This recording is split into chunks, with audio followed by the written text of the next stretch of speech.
காலைதோறும் கர்த்தருடைய வார்த்தையை கேட்க வந்த உங்களை ஆண்டவராக இயேசு கிறிஸ்துவின் இனிய இன்ப நாமத்தில் வாழ்த்தி வரவேற்கின்றேன். இந்த நாளுக்குரிய தேவ செய்தியானது, இதோட தலைப்பு கர்த்தரிடத்தில் நம்பிக்கையாயிருங்கள்.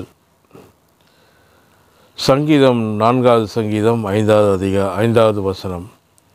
நீதியின் பலிகளை செலுத்தி கர்த்தரிடத்தில் நம்பிக்கையாயிருங்கள். கர்த்தரிடத்தில் நாம் நம்பிக்கையாய் இருக்க வேண்டும் என்று வேதம் நமக்கு போதிக்கிறது. மாம்ச பலன் மேல் நம்பிக்கை வைப்பதை விட்டுவிட்டு, மனிதர்களை நம்புவதை தவிர்த்து விட்டு, கர்த்தர் மேல் நம்பிக்கை பறிப்பது நமக்கு நல்ல எதிர்காலத்தை கொண்டு வரும். கர்த்தரிடத்தில் நம்பிக்கையாய் இருப்பதனால் வரும் லாபங்கள் பற்றி வேதத்திலிருந்து எடுத்து காட்ட விரும்புகிறேன். எரேமியா 17ஆம் அதிகாரம் 7வது வசனம் இப்படி சொல்கிறது: கர்த்தர் மேல் நம்பிக்கை வைத்து கர்த்தரை தம் நம்பிக்கையாக கொண்டிருக்கிற மனுஷன் பாக்கியவான். அவன் தண்ணீர் அண்டையிலே நாட்டப்பட்டதும் கால்வாய் ஓரமாக தன் வேர்களை விடுகிறதும், உஷ்ணமும் வருகிறதை காணாமல் இலை பச்சையாய் இருக்கிறதும், மனத்தாழ்ச்சியான வருஷத்திலும் வருத்தமின்றி தப்பாமல் கனி கொடுக்கிறதுமான மரத்தை போலிருப்பான். பாக்கியவான்கள் என்றால் ஆசீர்வதிக்கப்பட்டவன் என்று அர்த்தமாம். கர்த்தரிடத்தில் நம்பிக்கை வைப்பது ஒரு ஆசீர்வாதத்தை கொண்டு வருகிறது. தேவன் ஜீவ ஊற்றாக இருக்கிறார். அவருடைய ஜீவன் அவர்கள் மேல் வைக்கும் நம்பிக்கையின் மூலம் நமக்கு கொடுக்கப்பட்டிருக்கிறது. கர்த்தரை நம்புகிறவனோ செழிப்பான் என்று வேதம் கூறுகிறது.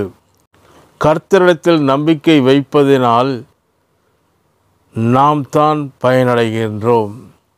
நமக்குத்தான் நன்மை உண்டாகிறது.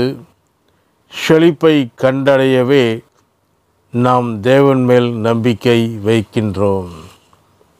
கர்த்தரை நம்புகிறவர்களுக்கு கர்த்தர் பெரிய நன்மைகளை உண்டு பண்ணி வைத்திருக்கிறார் என்று வேதத்திலே நாம் வாசிக்கின்றோம்.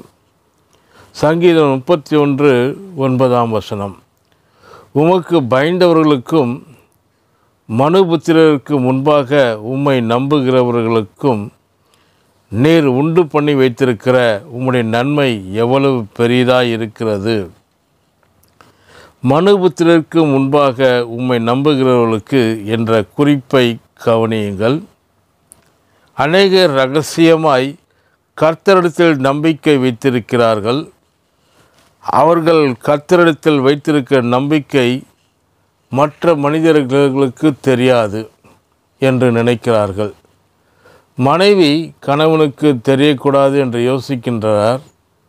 கணவன் மனைவிக்கு தெரியக்கூடாது என்று யோசிக்கின்றார். அவர்களுடைய நம்பிக்கையை குறித்து விசாரித்து கேட்டால், நாங்கள் இரகசிய கிறிஸ்தவர்களாய் இருக்கிறோம் என்று சொல்லுகிறார்கள்.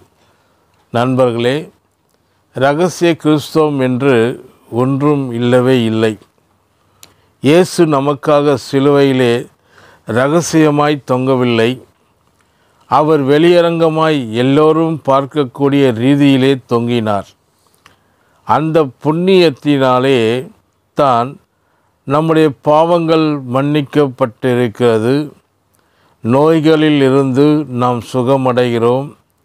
தரித்திரம் நம்மை விட்டு நீங்குகிறது. இப்படி இருக்க மற்றவர்கள் எதுவும் நினைத்து கொள்வார்களோ என்று சொல்லிவிடுவார்களோ என்று பயந்து ஒதுங்குவது ஆசீர்வாதத்தை சுதந்தரிக்க உதவி செய்யாது. கர்த்தர் தாமே இந்த வார்த்தைகளை ஆசீர்வதிப்பாராக. ஆமென்.